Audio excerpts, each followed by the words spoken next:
Él no quiere una esposa, quiere una garantía bancaria. En la boda más lujosa de Panamá, la perfumista Elisa Gamarra recibe esta advertencia mortal sobre su cuñado. Pero, paralizada por el miedo, no hizo nada. Ahora deberá formar una alianza secreta con un misterioso millonario para salvar a su hermana de la prisión dorada antes de que sea demasiado tarde. Hola, mis amigas y amigos. Antes de comenzar esta sorprendente historia, dejen en los comentarios desde dónde están viendo. Y cuéntame, ¿cómo va tu día, vale? Y recuerden dar like y suscribirse al canal. Elisa Gamarra sentía el olor de la derrota y era irónicamente el aroma más caro de la ciudad de Panamá. Era una sinfonía abrumadora de lirios blancos, nardos y la efervescencia dulce del champán Taittinger, inundando los salones del exclusivo Club Unión, con sus ventanales de piso a techo, ofreciendo una vista resplandeciente del horizonte de Punta Paitilla.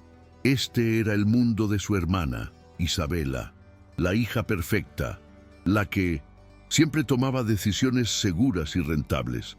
Elisa, en cambio, era la artista, la perfumista sensorial, la autoproclamada oveja negra de la familia Gamarra, cuyo innovador laboratorio de fragancias en el casco viejo, la Absenti, estaba peligrosamente a solo 3 meses de la bancarrota. Estaba allí por pura obligación familiar, incómodamente ajustada en un vestido de seda que sabía que no podía permitirse, únicamente para evitar otra conferencia de sus padres sobre sus malas decisiones de vida. Observaba al novio, Ricardo de la Guardia, un hombre con una sonrisa tan pulida como los gemelos de platino que adornaban las muñecas de su camisa hecha a medida. Su encanto era palpable, magnético para todos en el salón, pero para la nariz entrenada de Elisa, olía a sintético, a una capa de ozono y laca costosa sobre algo fundamentalmente vacío. Mientras Ricardo levantaba su copa hacia los invitados, un hombre a su lado, que había estado observando en silencio el espectáculo, se inclinó. El aire a su alrededor cambió instantáneamente, cortando la dulzura floral empalagosa con un aroma eléctrico, agudo, de vetiver y tierra húmeda. «Cuidado», susurró Benicio Durán, su voz tan baja que apenas se oyó por encima de la orquesta de cuerdas. «Conozco a Ricardo, o como se llamaba antes. Él no quiere una esposa, quiere una garantía bancaria». Elisa se congeló por completo. Benicio Durán no era un invitado cualquiera, era el inversor de riesgo más esquivo y brillante de Panamá, el hombre que ella había estado persiguiendo durante meses, el único que podría entender y salvar, la Absenti. «Ya ha hecho esto antes», continuó Benicio, su mirada oscura fija en el altar, ignorando la mirada de shock de Elisa. «Saca a tu hermana de aquí, ahora». El pánico se sintió como un alambre frío apretándose alrededor de la garganta de Elisa. Las palabras de Benicio Durán, el pragmático, el casi mítico inversionista que operaba desde las torres de cristal de Costa del Este, no eran una especulación ociosa, eran una sentencia de hechos. El hombre que sostenía la llave de su futuro profesional acababa de confirmar el terror visceral y sin nombre que ella había sentido desde que Ricardo apareció. Miró frenéticamente hacia sus padres. Estaban radiantes, bebiendo el éxito de su hija menor, quien finalmente lo lograba, casándose con alguien de estatus, alguien que lucía un Patek Philippe Nautilus en la muñeca y era dueño de un penthouse con vista al mar antes de los 40. Elisa intentó dar un paso. Tuvo el impulso salvaje de gritar, de derribar el arco floral y arrastrar a Isabela lejos de allí. Pero la mirada de su madre la interceptó desde la primera fila. Era una advertencia silenciosa, afilada como un cuchillo. «No te atrevas, Elisa, no arruines esto, no esta vez». El peso de años de ser la decepción, la inestable, la demasiado sensible, la aplastó de nuevo en su asiento. ¿Quién le creería a ella, la perfumista al borde de la quiebra, por encima de Ricardo de la Guardia, el hombre que acababa de donar una cifra de 6 ceros a la caridad favorita de su padre? La voz del oficialista resonó en el silencio. Ricardo de la Guardia, ¿aceptas a Isabela Gamarra? Elisa vio la mandíbula de Benicio apretarse a su lado. Él sabía que ella no lo haría, que no podía. El mundo se movió en una cámara lenta, nauseabunda. Escuchó el sí, acepto de Isabela, una nota clara, feliz y completamente ajena. Escuchó el sí, acepto de Ricardo, firme, confiado y escalofriantemente posesivo. El beso, el aplauso ensordecedor de la élite panameña. La trampa se había cerrado. Cuando Elisa finalmente se giró, lista para interrogar a Benicio, para exigirle más información, él ya se había desvanecido entre la multitud de sedas y diamantes, dejando atrás solo un rastro fantasma de vetiver y la certeza de la catástrofe.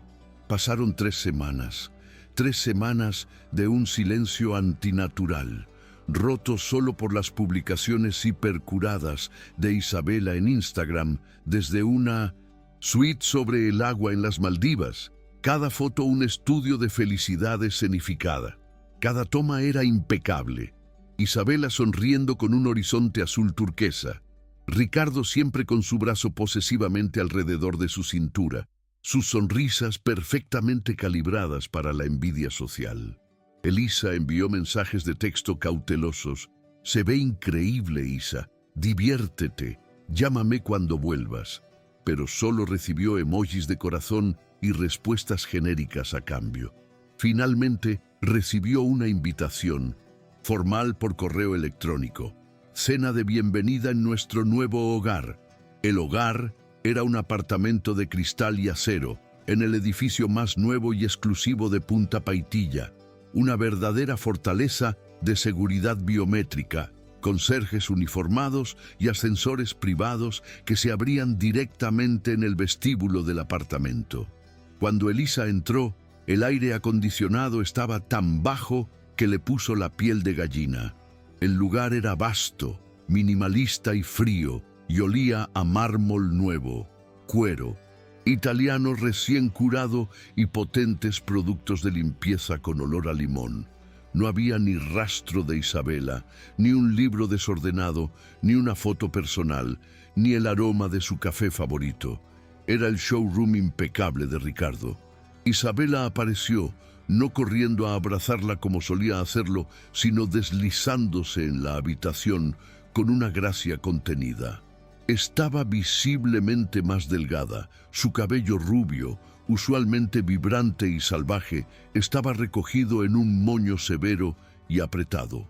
Llevaba un caftán de seda gris que la hacía parecer una sombra elegante.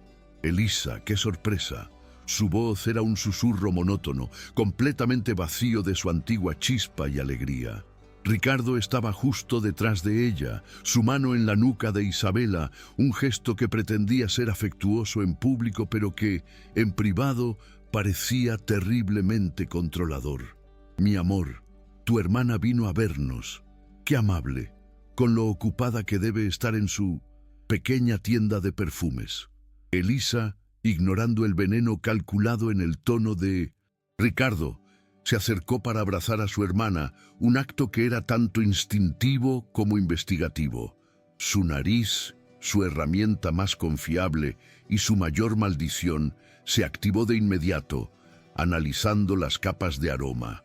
El perfume distintivo que ella misma había creado para Isabela el día de su graduación, una mezcla personalizada de flor de naranjo, jazmín panameño y un toque de pimienta rosa, un aroma que ella había llamado libertad, había desaparecido por completo. En su lugar, Isabela estaba saturada en un perfume pesado y sofocante, un oud almizclado y denso que gritaba «Ricardo», un aroma de posesión. Pero debajo de esa fragancia impuesta, Elisa detectó algo más, algo que hizo que su estómago se revolviera con violencia, el olor inconfundible del miedo. Era un aroma metálico, agrio, como el ozono antes de una tormenta eléctrica, mezclado con el leve hedor del sudor seco y la adrenalina rancia. Era el olor de una presa acorralada. Elisa se apartó bruscamente, sus ojos buscando desesperadamente los de su hermana. «Isa, ¿estás realmente bien? No pareces tú misma». Isabela forzó una sonrisa temblorosa, sus ojos disparándose hacia Ricardo por una fracción de segundo antes de regresar a Elisa. «Claro que sí, Elisa. Estamos fantásticos, mejor que nunca. Ricardo se encarga de todo ahora. De hecho, dejé mi trabajo en la galería de arte. Él dice que no necesito la distracción, que debo concentrarme en ser su esposa y en los comités de caridad. La estoy consintiendo, Elisa», interrumpió Ricardo, su sonrisa de anfitrión nunca vacilante, sus ojos fríos como el mármol. «Es lo que un esposo debe hacer.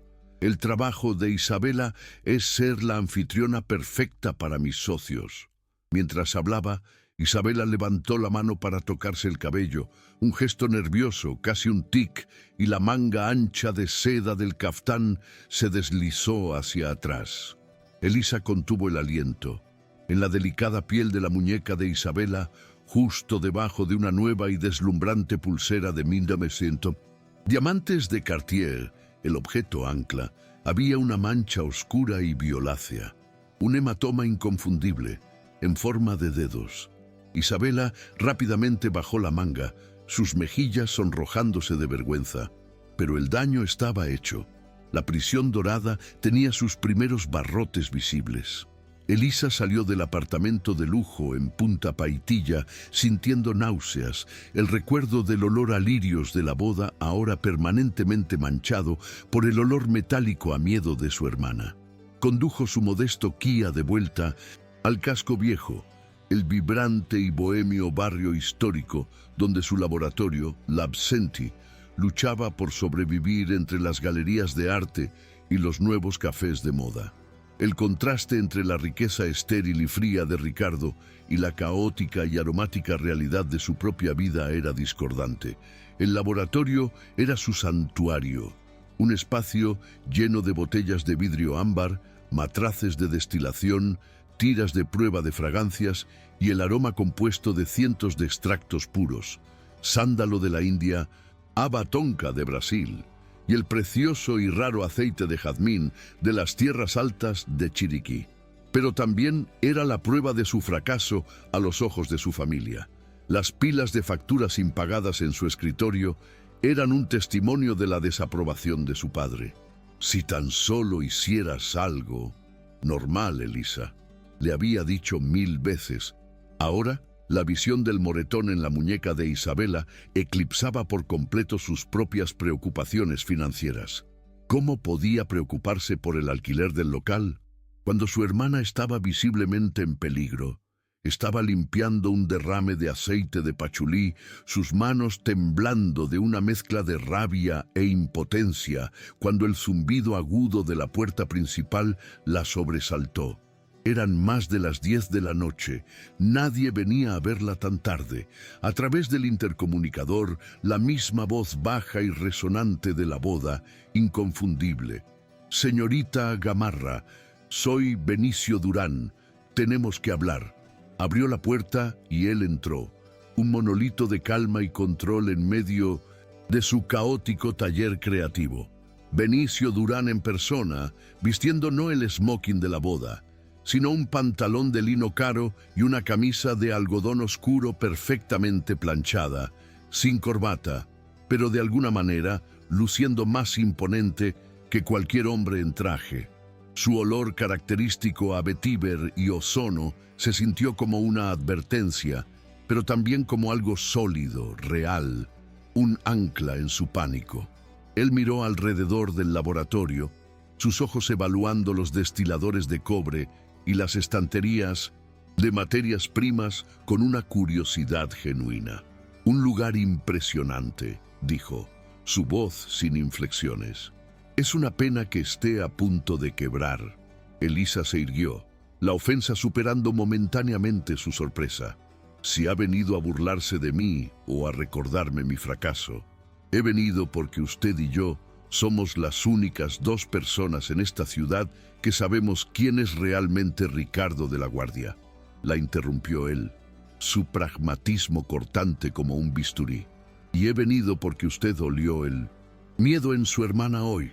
Elisa retrocedió un paso. ¿Cómo? Vi su cara cuando salió del ascensor en Punta Paitilla. Vi el video de seguridad. Es la misma cara que tenía mi mentor antes de perderlo todo por culpa de ese hombre. Benicio se acercó a su mesa de trabajo, moviendo con cuidado una botella de absoluto de rosa para colocar un elegante y delgado maletín de aluminio sobre la madera. Ricardo, o Rodrigo, como se llamaba en Zúrich hace 5 años, arruinó mi primera empresa de tecnología. Se infiltró, se ganó la confianza de todos y se llevó todo el capital semilla. Pero peor que eso, llevó a la bancarrota y a la desgracia a mi mentor, un hombre brillante que confió en él. La culpa de eso hizo una pausa, y Elisa vio la primera grieta real en su armadura de inversor multimillonario. No dejaré que vuelva a suceder, no con su hermana. Elisa sintió que el suelo dejaba de temblar bajo sus pies por primera vez en semanas. Ya no era la hermana loca o la oveja negra. Envidiosa, era una testigo, y ahora tenía un aliado. Vi un moretón en su muñeca, Benicio. Estaba escondido debajo de una pulsera de diamantes de Cartier que él le regaló. El rostro de Benicio se oscureció visiblemente, la ira endureciendo sus facciones. Entonces es peor de lo que pensaba. Esto ya no es solo fraude financiero, está escalando. La violencia es su nueva herramienta de control. Abrió el maletín. No contenía dinero, sino tecnología. Una tableta ultra delgada, varios dispositivos USB que parecían bolígrafos de lujo y lo que parecía ser un micrófono direccional del tamaño de un botón. La mala noticia, no podemos ir a la policía. No ahora, dijo Benicio, su voz volviéndose fría y estratégica. El sistema está diseñado para proteger al marido. Usted será la hermana envidiosa. Nos enterrará en burocracia, difamación y contrademandas mientras mueve el dinero de su hermana a cuentas offshore intocables en las Islas Caimán y la aterroriza hasta someterla por completo. «Entonces, ¿qué demonios hacemos?», preguntó Elisa, su voz encontrando una nueva y dura fuerza que no sabía que poseía. «Formamos una alianza secreta», dijo Benicio, su tono volviéndose el del estratega de capital de riesgo que era. «Tenemos que probar ambas cosas simultáneamente y sin que él lo sepa. El fraude financiero y el abuso doméstico. Necesitamos pruebas irrefutables antes de que él liquide el patrimonio Gamarra y desaparezca». Miró a Elisa, sus ojos penetrantes. «Ricardo la subestima a usted. Cree que es una artista frívola y fracasada. Esa es nuestra mayor ventaja. A partir de hoy, usted y yo estamos en negociaciones oficiales. Voy a invertir en Labsenti». Le entregó uno de los dispositivos USB que parecían bolígrafos. «Esto es un grabador de audio disfrazado, de alta fidelidad. Su primera misión, encontrar la manera de dárselo a Isabela, sin que Ricardo se entere». Las siguientes semanas se convirtieron en una peligrosa y agotadora doble vida. De día, Elisa trabajaba febrilmente en Labsenti, pero su trabajo ya no se limitaba a la creación de perfumes. Con la primera inyección de capital de consultoría de Benicio, pagó sus deudas más urgentes, silenciando a los acreedores, pero también invirtió en equipo de vigilancia de alta gama. Las largas mesas de trabajo, donde antes mezclaba delicados aceites esenciales, ahora sostenían computadoras portátiles encriptadas que rastreaban flujos de dinero y redes sociales. Benicio pasaba casi todas las noches allí, llegando después del cierre de los mercados de valores con las mangas de su camisa cegna de $1000 arremangadas y la corbata aflojada. La fachada oficial era la creación de una fragancia de autor, para la cadena de hoteles de lujo de Durán en Bocas del Toro. La realidad era que estaban trazando la compleja red financiera de Ricardo de la Guardia. Descubrieron el aislamiento sistemático. Ricardo había coaccionado a Isabela para que firmara un poder notarial general. Había transferido sus acciones heredadas de la empresa familiar Gamarra a una nueva sociedad de cartera bajo su control exclusivo y había cerrado sus tarjetas de crédito personales, emitiéndole una nueva con un límite bajo para controlar sus gastos. No solo la está robando, la está borrando, la está anulando financieramente, murmuró Benicio una noche, sus ojos brillando con furia mientras examinaban un extracto bancario de las Islas Caimán. La proximidad forzada en el laboratorio, rodeados por los aromas, íntimos de ámbar gris, vainilla cruda y bergamota fresca, creó una tensión inesperada y crepitante. Había una química intelectual innegable entre ellos, un respeto mutuo que ninguno de los dos esperaba encontrar. Él confiaba en su intuición aguda, en su habilidad para leer a las personas y las situaciones a través de sus sentidos. Ella confiaba en su pragmatismo despiadado y sus vastos recursos.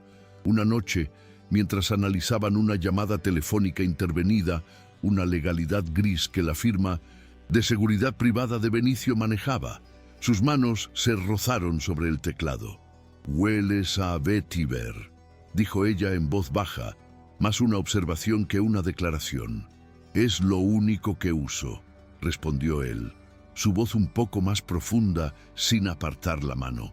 «Me recuerda a tierra firme, a algo real». La primera prueba pública de su recién formada alianza ocurrió en La Mar, el restaurante de mariscos de lujo más popular del casco viejo, un lugar diseñado para ver y ser visto por la élite de la ciudad. Benicio insistió en que necesitaban ser vistos juntos en público para solidificar su coartada de negocios y enviarle un mensaje a Ricardo. Elisa se sentía como una espía en territorio enemigo, vestida con un elegante vestido nuevo que Benicio le había ordenado comprar con la cuenta de gastos de la consultoría. Estaban sentados en una mesa preferencial, discutiendo en voz alta las notas de base sándalo versus cedro, cuando, como si lo hubieran invocado, Ricardo e Isabela entraron. El restaurante entero pareció guardar la respiración. Ricardo estaba en su elemento, saludando al dueño con familiaridad, su mano firmemente plantada en la espalda baja de Isabela. Isabela parecía una muñeca de porcelana, pálida y frágil bajo las luces tenues, su sonrisa pintada con un labial rojo sangre. Sus ojos se encontraron con los de Elisa a través del salón, y por un segundo, solo un segundo, Elisa vio un destello de terror puro antes de que la máscara de esposa feliz y obediente volviera a su lugar. Ricardo los vio. Su sonrisa se tensó visiblemente cuando reconoció a Benicio Durán, el multimillonario discreto pero poderoso. Caminó directamente hacia su mesa, arrastrando a Isabela con él. «Durán, qué sorpresa verte en este lado de la ciudad», dijo Ricardo, su voz suntuosa goteando falso compañerismo. «Y Elisa, veo que finalmente encontraste un patrocinador. ¿Cuánto te está costando tu nuevo pasatiempo, Benicio?» El insulto fue diseñado para humillarla, para pintarla como una cortesana, una mujer mantenida.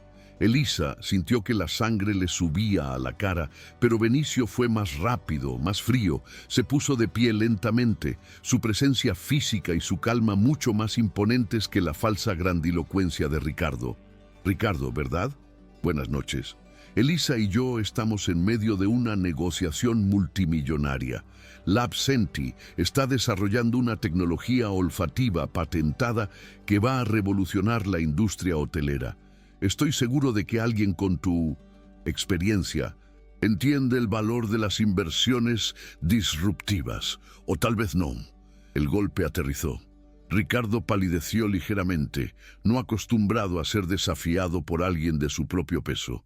Isabela, te ves pálida, dijo Elisa, su voz tranquila y clara, dirigiéndose a su hermana por primera vez esa noche. Quizás el pescado no te sienta bien esta noche. Ricardo apretó la mandíbula, su control deslizándose. Mi esposa está perfectamente bien. Ahora, si nos disculpan. Se alejaron, pero la semilla de la duda pública había sido plantada. Benicio había establecido a Elisa como su igual en los negocios, no como su mascota, y Elisa había demostrado que no tenía miedo. El punto de no retorno, el momento exacto en que la investigación secreta se transformaría en una guerra abierta, llegó envuelto en el brillo cegador y el aire enrarecido de la alta sociedad panameña. El escenario fue el evento benéfico anual de la familia Gamarra, una gala meticulosamente planificada, celebrada en el histórico y opulento salón de baile con espejos dorados del American Trade Hotel en el corazón del casco viejo. Este era territorio de los Gamarra y, por extensión, ahora territorio de Ricardo de la Guardia. El evento era una sofocante exhibición de poder y riqueza. El aire estaba denso, casi aceitoso, con la mezcla competitiva de perfumes de nicho carísimos. Elisa identificó al menos a una docena de mujeres usando el omnipresente Baccarat Rouge 540, mezclado con el aroma a levadura del champán vintage y el olor sutil, pero inconfundible, del dinero viejo y la influencia generacional. Elisa se sentía peligrosamente expuesta, una espía en su propio territorio. Benicio había insistido en que asistiera y que usara algo que simbolizara su nuevo estatus. Llevaba un vestido de seda verde esmeralda, una pieza de alta costura prestada que servía como su armadura. Su color, un guiño deliberado a su laboratorio. Su misión era simple en su concepción y casi imposible en su ejecución. Acercarse a Isabela y entregarle el grabador de audio disfrazado de lápiz de memoria USB, el pequeño caballo de Troya metálico que Benicio había proporcionado. Isabela estaba en la mesa principal, un espectáculo de riqueza pasiva, sentada rígidamente junto a Ricardo. Parecía una estatua de hielo, envuelta en un collar de diamantes de Harry Winston que parecía demasiado pesado para su delicado cuello, y un vestido pálido que la hacía parecer etérea y enferma. El grabador estaba frío y pesado en su pequeño bolso de mano. «¿Recuerda el plan, Elisa?», le había instruido Benicio en su oficina, su voz tranquila y estratégica. «No la fuerces. Espera a que él esté distraído. Usa los baños. Finge un momento de reconciliación de hermanas. Eres la artista inestable. Úsalo. Hazle creer que te estás disculpando». Benicio estaba presente, por supuesto, pero al otro lado del salón, perfectamente mezclado con un grupo de banqueros internacionales, su presencia una red de seguridad silenciosa, su traje segna hecho a medida un uniforme de camuflaje. La oportunidad surgió, no en el baño, sino en medio del salón. El padre de Elisa, el patriarca Gamarra, subió al escenario para dar un discurso pomposo y autocomplaciente sobre la filantropía y el legado familiar. Ricardo, como el yerno modelo, el nuevo pilar de la familia, estaba de pie junto al escenario, su atención dividida entre su suegro y los socios comerciales que lo felicitaban. Estaba sonriendo, sus dientes brillando bajo las luces, su control momentáneamente relajado. «Ahora», Benicio murmuró, y aunque estaba al otro lado del salón, Elisa casi pudo oírlo. Se levantó, sus piernas temblando ligeramente, y se movió entre las mesas, un fantasma verde esmeralda navegando por un mar de negro y dorado. Interceptó a Isabela en su camino de regreso del bar donde había ido a buscar un vaso de agua. «Isa», susurró, agarrando el brazo de su hermana. Los ojos de Isabela se abrieron de golpe, con pánico inmediato. «Elisa, no puedes. Él está mirando. Por favor, no hagas una escena». Lo sé, lo siento», mintió Elisa, tratando de sonar desesperada y patética, como todos esperaban que fuera. «Solo Te traje algo del laboratorio. Es un nuevo catálogo de aromas en un USB, cosas en las que estoy trabajando. La mentira era débil, pero era lo único que se le ocurría. Le metió el pequeño objeto metálico y frío en la mano a Isabela, tratando de cerrar los dedos de su hermana alrededor de él. Por favor, Isa, solo míralo. Cuando estés sola. Es importante, pero no fue lo suficientemente rápida. El cambio fue instantáneo. La sonrisa de Ricardo se congeló en el escenario. Sus ojos, agudos como los de un depredador que detecta una debilidad en la manada, habían captado el movimiento. No se disculpó, simplemente se alejó del escenario y se movió a través del salón con una velocidad y un propósito aterradores. Su fachada encantadora se evaporó. Justo cuando los dedos de Isabela se cerraban sobre el dispositivo, la mano de Ricardo se cerró sobre la muñeca de Elisa. No fue un toque de advertencia, fue un agarre brutal, sus dedos hundiéndose en el hueso con una fuerza que le robó el aliento a Elisa e hizo que manchas negras bailaran en su visión. El grabador de audio cayó de la mano floja de Isabela y golpeó el suelo de mármol pulido con un ruido sordo y terriblemente fuerte en el silencio que se estaba instalando. «Pero miren a quién tenemos aquí». La voz de Ricardo cortó la música de la orquesta, goteando. «Desprecio». El salón se quedó en silencio. El discurso del padre de Elisa se detuvo. Todos los ojos, cientos de ellos, estaban ahora fijos en el drama central. La hermana fracasada, tratando de vender sus aceites esenciales y sus pociones en una fiesta decente. ¿No te dije que dejaras a mi esposa en paz? La humillación fue un golpe físico, caliente y total. «Suéltame, Ricardo», siseó Elisa, lágrimas de dolor y rabia quemando sus ojos mientras intentaba liberarse de su agarre. «Me estás lastimando. No sabes de lo que estás hablando». «Oh, lo sé perfectamente», se burló él, acercando su rostro al de ella. Su aliento olía a whisky caro y a algo metálico, el olor de su ira. «Eres una sanguijuela envidiosa. No soportas ver a tu hermana feliz, ¿verdad?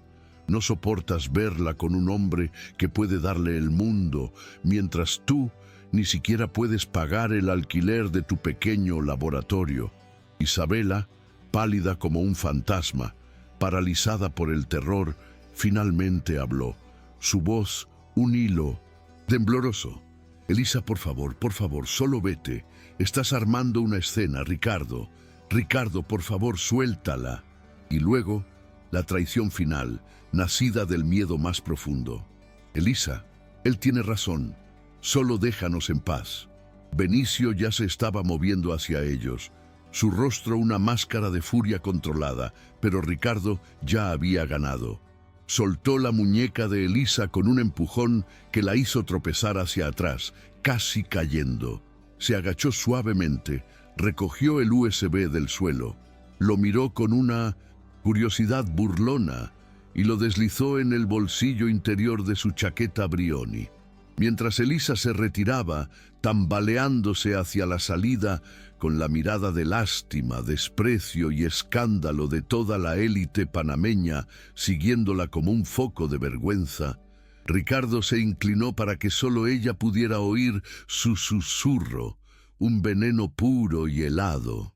«Si yo fuera usted, señorita Gamarra, me quedaría muy quieta. Los accidentes ocurren en los laboratorios». Ricardo de la Guardia no era un hombre que hacía amenazas vacías. Era un estratega meticuloso del caos. No atacó de inmediato. Dejó que Elisa se marinara en su humillación pública durante 48 horas. Su teléfono explotó con mensajes de sus padres, no preguntando si estaba bien, sino furiosos por haber arruinado la noche, por haber avergonzado a la familia. La narrativa de Ricardo estaba consolidada. Elisa era la oveja negra inestable, loca y envidiosa, exactamente como él lo había planeado. Luego, el martes por la mañana, comenzó el verdadero ataque. Elisa estaba en la absenti, no trabajando, sino simplemente sentada en la oscuridad. El olor a sándalo y bergamota, que normalmente la calmaba ahora, pareciéndole rancio y sofocante. Estaba intentando llamar a Benicio, que había estado en silencio desde la gala, probablemente calculando el daño a su propia reputación, cuando la puerta principal se abrió de golpe. No fue un cliente. Fueron 3 hombres y una mujer con chalecos azules brillantes del Ministerio de Salud, Mendoza, Panamá, el MINSA, flanqueados por 2 agentes de la Policía Nacional. No tocaron. Entraron como si fueran dueños del lugar. ¿Elisa Gamarra?, preguntó el hombre que lideraba, su rostro severo y burocrático, sus ojos ya examinando el laboratorio con desdén. Sostenía una carpeta como un arma. «Sí, soy yo. ¿Qué está pasando? No pueden...» «Recibimos una denuncia anónima y muy detallada», la interrumpió, leyendo el formulario con una voz monótona y oficial. «Alegaciones de violaciones graves al Código Sanitario, manejo de materiales químicos peligrosos no declarados, contaminación cruzada y la creación de productos para consumo humano en un ambiente no esterilizado». «Eso es absurdo», gritó Elisa, el pánico subiendo como bilis. «Mi laboratorio tiene todas las licencias. Todos mis extractos son puros, de origen botánico. Tengo los registros, los certificados de análisis». «Entonces no le importará que hagamos una inspección», dijo el hombre, haciendo una señal a su equipo. No.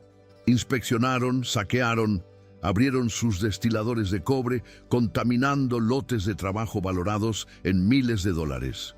Derribaron estantes de preciosos aceites esenciales. Y luego, el golpe maestro. Uno de los inspectores, que había ido a inspeccionar el almacén del fondo, regresó cargando una caja de cartón que ella nunca había visto. «Señor, creo que encontramos el problema». Abrió la caja en su mesa de trabajo y el olor golpeó a Elisa como un golpe físico. No era el olor a tierra del Sintusí, vetiver o el dulce del jazmín. Era un olor químico, áspero, a amoníaco y formaldehído, un olor industrial que le hizo llorar los ojos. Dentro de la caja había docenas de frascos de plástico con etiquetas rojas brillantes de peligro biológico y material tóxico, todos con símbolos de riesgo químico. Eran pruebas plantadas, tan obvias, tan flagrantes y tan brutalmente efectivas. Eso no es mío. Nunca he visto eso en mi vida. Alguien puso eso aquí». El inspector jefe solo negó con la cabeza con falsa tristeza. «Es lo que todos dicen, señorita, basado en estas flagrantes violaciones que representan un riesgo inmediato para la salud pública. No tengo más remedio que clausurar este establecimiento con efecto inmediato, pendiente de una investigación completa que puede llevar meses». No importó que protestara, que gritara, que llamara a su abogado. La escoltaron físicamente fuera de su propio laboratorio. Y luego, en el acto final de humillación, el inspector tomó una gran hoja adhesiva de color naranja neón y la presionó firmemente contra la puerta de cristal de la entrada para que todo el casco viejo, todos los turistas, todos sus vecinos pudieran verla. «Clausurado por orden sanitaria». Ricardo había cumplido su palabra. No solo la había humillado, la había borrado. La caída fue inmediata y total. La clausura del Absenti no fue solo una pérdida profesional, fue un golpe estratégico devastador que la dejó completamente expuesta. El laboratorio había sido su cuartel general, la única coartada plausible para sus reuniones nocturnas con Benicio. Ahora estaba de pie afuera, en la acera húmeda por el calor de la tarde, mirando la etiqueta naranja brillante como si fuera una sentencia de muerte. El olor de los químicos plantados aún flotaba en el aire, una burla de su profesión. Había fracasado en su negocio, había fracasado en proteger a su hermana, y ahora sentía que le estaba fallando miserablemente a Benicio, quien había invertido capital, real y, lo más importante, confianza en ella. Se retiró al único lugar seguro que le quedaba, la fortaleza de Benicio. Su oficina, en el piso 50 de la icónica torre F&F en espiral, era el opuesto polar de su laboratorio. L'Absenti olía a tierra, madera y flores. Este lugar olía a vidrio frío, acero cepillado, al ozono de servidores caros y al leve aroma de café de origen único. Era menos una oficina de capital de riesgo y más un centro de comando de NORAD. Es un activo, Elisa, no el objetivo, dijo Benicio, su voz peligrosamente tranquila, mientras le entregaba un vaso de agua que sus manos temblorosas apenas podían sostener. Estaba de pie frente a un banco de monitores que mostraban datos de mercado, pero sus ojos estaban fijos en ella. Atacó tu laboratorio porque es una distracción. Te quiere en pánico, aislada y enfocada en tu propia ruina. Está asustado, Elisa. Lo que hiciste en la gala, aunque no funcionó, lo asustó. Significa que estamos cerca. Pero las palabras de consuelo estratégicas de Benicio no podían penetrar el pánico puro y helado que la envolvía. Se sentía atrapada, inútil. Él tiene el grabador, Benicio. Ganó. Sabe que estamos investigando. Va a lastimarla.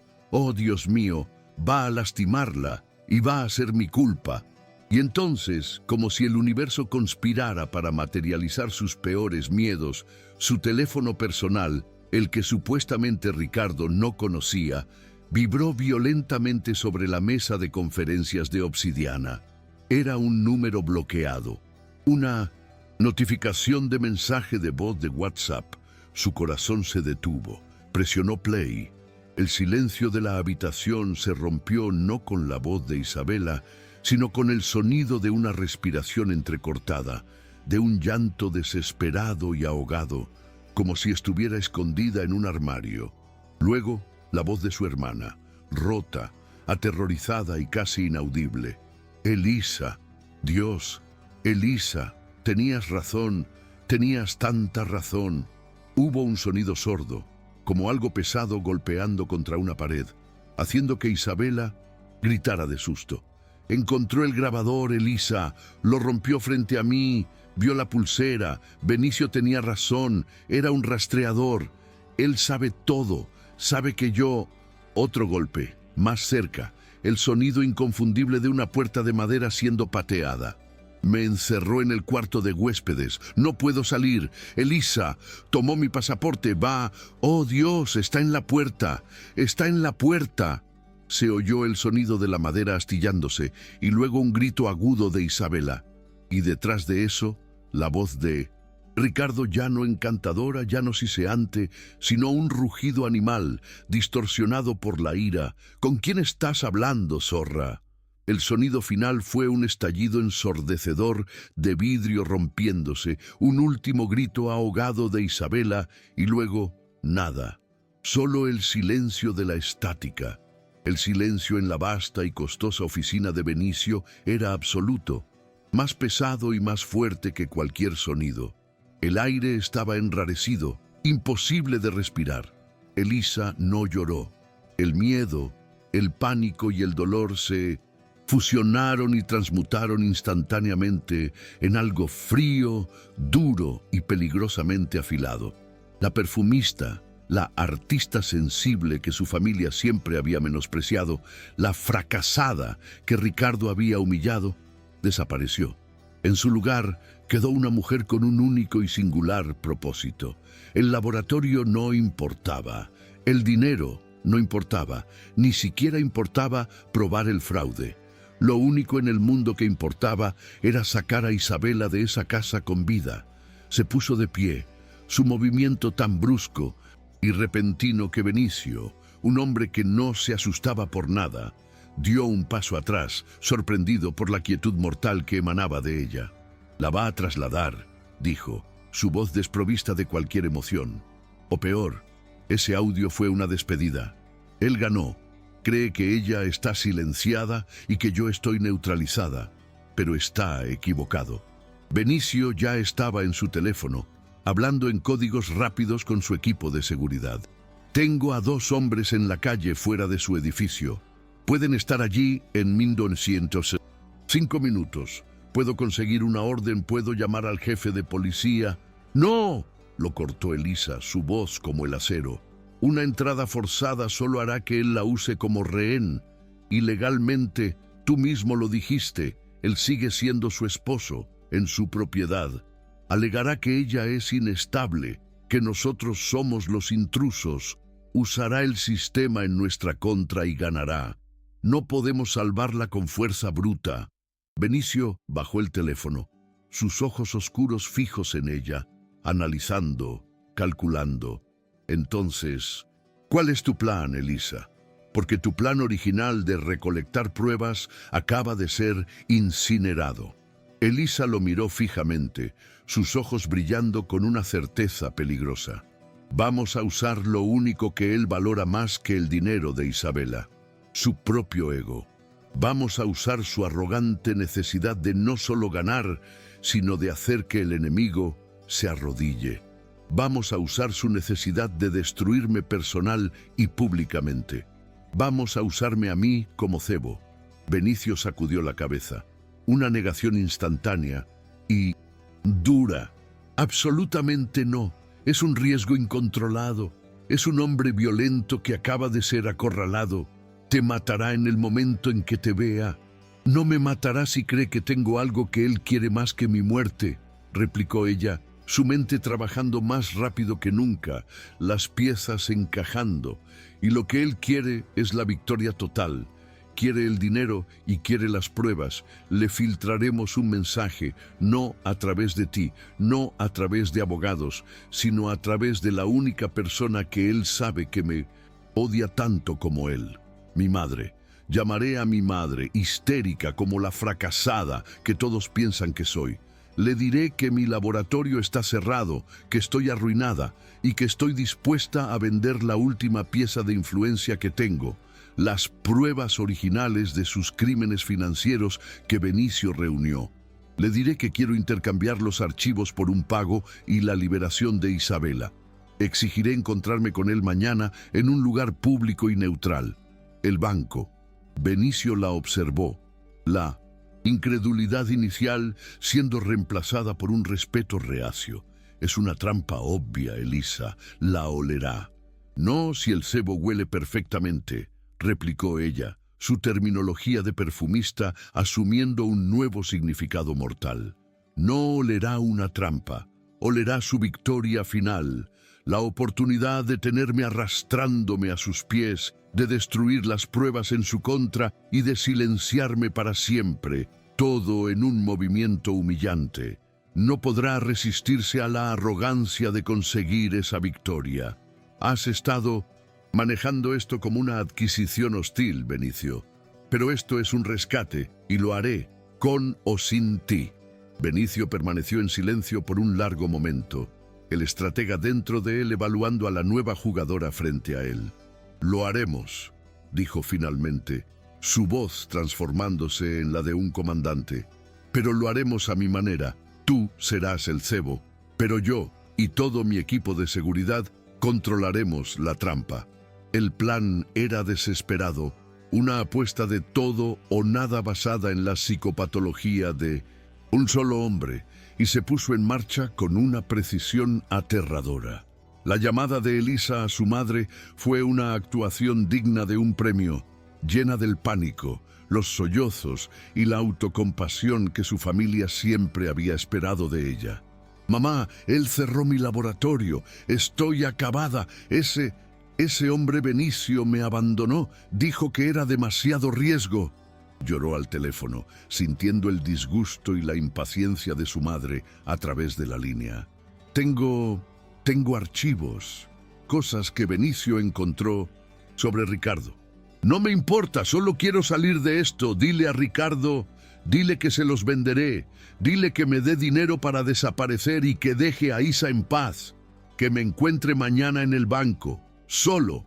La trampa estaba cebada con la desesperación palpable de Elisa. Tal como lo habían predicho, la respuesta de Ricardo, transmitida a través de su suegra, fue casi inmediata. y llena de un falso sentido de magnanimidad. Ricardo está muy decepcionado de ti, Elisa, pero está dispuesto a ayudarte a reubicarte por el bien de la familia. Él se encontrará contigo mañana a las 10 en punto en la sucursal principal del Banco General en el Distrito Financiero. Trae los archivos. El Distrito Financiero, el corazón palpitante del poder bancario de Panamá, sería el escenario. Benicio, sin embargo, no dejó nada al azar. Él no irá solo, y tú tampoco, dijo Benicio, su oficina ahora transformada en un centro de comando táctico. Él cree que te está atrayendo a una trampa. La realidad es que está entrando en la mía. El clímax se desarrolló en dos fases, una guerra librada en los frentes del capital y el combate cuerpo a cuerpo psicológico. La primera fase fue el banco. El vestíbulo del Banco General era una catedral de mármol y cristal, diseñada para proyectar estabilidad y poder. El aire olía a metal frío, papel moneda y el leve aroma del café de cortesía de alta calidad. Elisa entró exactamente a las 10, luciendo pálida, derrotada y llevando un simple vestido gris, la imagen perfecta de la rendición.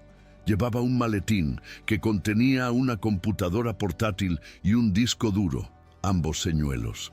Pero también llevaba un pequeño micrófono en la solapa de su vestido, y el equipo de seguridad encubierto de Benicio ya estaba en su lugar, haciéndose pasar por clientes en las colas, guardias de seguridad adicionales e incluso un cajero. Ricardo estaba esperándola en una sala de conferencias de vidrio privada, su postura relajada, su sonrisa, la de un conquistador aceptando la rendición incondicional. Llevaba un impecable traje italiano de Loro Piana y su reloj Patek Philippe brillaba bajo las luces halógenas. «Elisa, querida», comenzó, su voz goteando una falsa compasión que hizo que a Elisa se le revolviera el estómago. «Me duele que hayamos llegado a esto. Siempre supe que tu envidia por Isabela era profunda. Pero esto», hizo un gesto hacia el maletín, «es verdaderamente decepcionante». Elisa interpretó su papel. «Solo dame el dinero, Ricardo, y déjala ir. Ella no te ama, te tiene miedo». La sonrisa de Ricardo se amplió, disfrutando genuinamente de su poder. «Oh, por supuesto que me tiene miedo. Es la base de un matrimonio exitoso, respeto». Y en cuanto al dinero, sacó una carpeta. «Una vez que verifique que esos archivos están borrados y el disco duro destruido, transferiré una suma modesta a una cuenta de tu elección. Y luego desaparecerás de Panamá para siempre». Mientras hablaba, Benicio estaba en un vehículo de comando a una cuadra de 1000 distancia, observando todo a través de las cámaras de sus hombres. «Está admitiendo el miedo y la coacción. Sigan grabando», ordenó Benicio. Ahora, en ese instante, mientras Ricardo se inclinaba sobre la mesa para tomar el disco duro, la gerente del banco, una mujer de aspecto severo que había estado trabajando con el equipo legal de Benicio durante las últimas 12 horas, entró en la habitación. «Señor de la guardia», dijo ella, su voz profesional pero helada, «soy la gerente de cumplimiento. Lamento informarle que con base en evidencia de actividad fraudulenta flagrante, lavado de dinero y la Ley 124 sobre violencia doméstica coactiva, hemos recibido una orden judicial de emergencia. Todas sus cuentas personales y corporativas y todas las cuentas vinculadas a su esposa, la señora Isabela Gamarra, acaban de ser congeladas». El color desapareció del rostro de Ricardo. La sonrisa de suficiencia se evaporó, reemplazada por una máscara de incredulidad y furia pura. El olor en la habitación cambió. El aire acondicionado no pudo ocultar el repentino hedor agrio de la adrenalina de Ricardo. «Esto es ridículo. ¿Sabe quién soy? Es un error». «No es un error», dijo Elisa, su voz ya no temblando, sino fría como el mármol que los rodeaba. El señuelo había funcionado. Benicio no necesitaba los archivos de Elisa. Él ya había usado su propia evidencia, recopilada durante semanas, para ejecutar el golpe financiero en el momento preciso en que Ricardo estaba más arrogante. Ricardo la miró, la comprensión y el odio puro ardiendo en sus ojos. «Tú, perra, tú me engañaste». Salió furioso de la sala de conferencias, empujando a la gerente, solo para encontrar sus tarjetas siendo rechazadas en el cajero automático. Estaba arruinado, y un hombre como Ricardo, sin dinero, solo le quedaba una cosa: la violencia. «Se dirige a casa», gritó Benicio por el auricular de Elisa. Fase 2, ahora. La segunda fase del clímax fue la extracción. La prisión dorada en Punta Paitilla. Benicio y Elisa llegaron al lujoso edificio de apartamentos, una torre de vidrio con vistas al océano, apenas unos minutos antes que Ricardo, gracias al tráfico que el equipo de Benicio había ayudado a crear. El plan de Elisa había sido siempre sobre esto. No se trataba de arrestarlo, sino de que Isabela se liberara. Benicio estaba con su equipo de seguridad en la sala de monitoreo del edificio, habiendo convencido al jefe de seguridad, con una suma considerable, de que estaban allí para prevenir un intento de secuestro por parte de Ricardo. Elisa, sin embargo, se negó a esconderse. Ella era el cebo. Se paró en el centro del vestíbulo de doble altura, un espacio cavernoso de mármol de Carrara y arte moderno caro, esperando. El aire olía a lirios frescos y al leve aroma salado del océano. Cuando el BMW negro de Ricardo frenó bruscamente en la entrada, él no era el hombre encantador de la gala. Salió del auto, con el rostro congestionado de rabia, su traje italiano ahora arrugado. Vio a Elisa parada allí, sola, y fue el detonante final. Toda su ira, su humillación financiera, su pérdida de control, se enfocaron en ella. «¡Tú!», rugió, su voz haciendo eco en el vestíbulo silencioso. Los residentes que pasaban se congelaron. Él se abalanzó sobre ella, un animal desatado. «Arruinaste todo. Eras solo una artista fracasada y celosa. Te voy a matar, y luego la mataré a ella». La humillación verbal que siempre había usado contra ella ahora era un grito de guerra. Él la agarró por los brazos, sus dedos como acero, levantándola del suelo, sacudiéndola con violencia. Era la misma fuerza que había usado en la gala, pero multiplicada por 1000. Elisa gritó, no solo de dolor, sino como una señal. Era la humillación que él siempre había usado, revertida.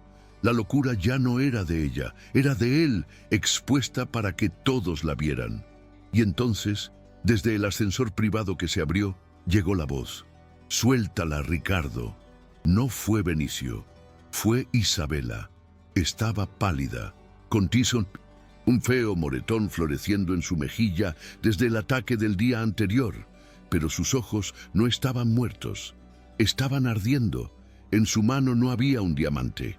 Había un pequeño bote de spray de pimienta, uno que Elisa le había dado meses atrás, como una broma, y que ella había guardado. Ricardo se giró, su sorpresa al verla fuera de la habitación, la única apertura que ella necesitaba. «Te dije que te quedaras arriba», gruñó él. «Y yo te dije que me amabas», susurró Isabela, y presionó el botón. El químico naranja brillante golpeó a Ricardo directamente en el rostro. El rugido de ira se convirtió en un grito agudo de agonía pura. Se agarró la cara, tropezando hacia atrás, su poder evaporándose instantáneamente. En ese momento, los guardias de seguridad del edificio, junto con los hombres de Benicio, lo rodearon. La agencia del rescate había sido de Isabela. El plan había sido de Elisa. La resolución fue rápida, pero la recuperación fue lenta.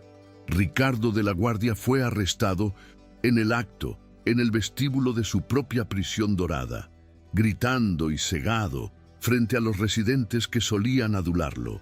Los cargos fueron abrumadores: agresión física a Elisa, presenciada por una docena de personas, fraude financiero, cortesía de la meticulosa investigación de Benicio, y coacción criminal y violencia doméstica, confirmado por la propia Isabela y, crucialmente, por el audio del pendrive.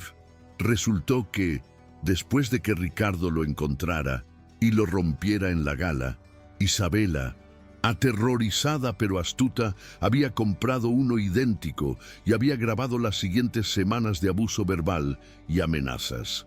Las grabaciones fueron la prueba final e irrefutable.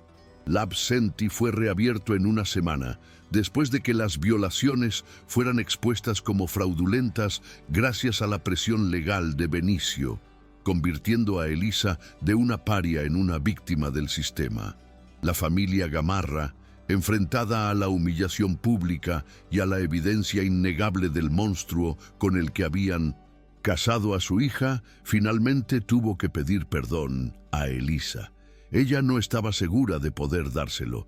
El divorcio de Isabela fue rápido, sus activos congelados fueron devueltos, y Ricardo enfrentó cargos que lo mantendrían enredado en el sistema legal durante años, su estatus y su riqueza borrados tan limpiamente como él había intentado borrar a Isabela. El epílogo tuvo lugar 6 meses después, en una cálida noche de la estación seca en el casco viejo. El L'Absenti no solo estaba abierto, estaba prosperando. El laboratorio, que antes estaba vacío y al borde de la quiebra, ahora estaba lleno de clientes, periodistas de moda y el zumbido de la emoción. La historia de Elisa se había convertido en una leyenda local, la perfumista que había usado sus sentidos para detectar un depredador. La ocasión era el lanzamiento de una nueva fragancia colaborativa. Elisa, radiante con un vestido de lino blanco, se movía entre la multitud. Su aroma, ahora mezclado con el de Benicio, que rara vez se apartaba de su lado. Se habían convertido en socios en los negocios y más silenciosamente en socios en la vida. Él no era un salvador, era un igual. Benicio había invertido en L'Absenti, no como un regalo, sino como la inversión inteligente que siempre había sido. El perfume que estaban lanzando esa noche se llamaba Vetiver y Lirio. Es el aroma del momento en que nos conocimos, explicó Elisa a un periodista, su mano encontrando la de Benicio. Es el olor de la tierra firme y la tormenta, refiriéndose al vetiver de él, y la superación de la derrota, refiriéndose a los lirios de la boda. En la parte de atrás de la tienda, lejos de las luces, pero observando todo con una mirada aguda y una sonrisa tranquila, estaba Isabela. Llevaba el cabello corto, un estilo nuevo y audaz que enmarcaba su rostro ahora saludable. Estaba en terapia, recuperándose, pero ya no era una víctima.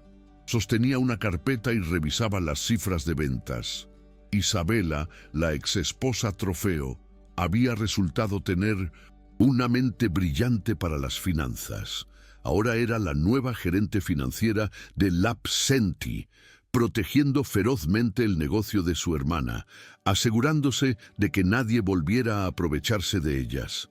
La hermandad se había reformado, no sobre la base de la perfección familiar, sino sobre las cicatrices compartidas y la fuerza encontrada.